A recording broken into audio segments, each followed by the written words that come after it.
It's billed as a new fast service bus network for the capital to connect the outer boroughs, and it's known as the Superloop. Well, a route linking parts of South London and Heathrow kicked off today. The Mayor hopes it will help those affected by the expansion of the ultra-low emission zone. But will it tempt people away from their cars? Wendy Hurrell has been to Croydon to find out. No point waiting for the X26 bus at West Croydon today. It's now called the SL7, part of TfL's Superloop. The main difference is that we'll be increasing the frequency. So it will run every 15 minutes, that's a doubling in frequency, and that's all day, every day, and starts at 4 in the morning, first services, and right the way through till 1 at night. The Superloop will eventually look like this. 10 limited-stop express routes, mostly in outer London, that link up with train and tube stations. It's TfL's effort to speed up journeys and to get us to travel more sustainably.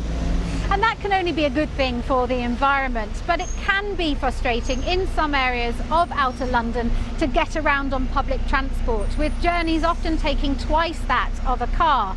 So what do the people of Croydon think about becoming part of the Superloop? I think it's maybe just a rebranding, but it was the quickest bus to get me here when it was X26. I'm guessing it'll be the same when it's the SL7. I'm going over to Sutton for football today, so this one I know is a regular bus and I can get there on time. There's no point at driving when you're in London because it's so easy to get to the train, you know. There's maybe an argument for car users as well, but I mean, I'm also conscious of the environment. I suppose that's what Mr. Khan's intention is, that people should use buses, and hopefully it'll work out. Well, I put it to TfL that the Superloop may not be enough to assuage concerns about the imminent ULEZ expansion.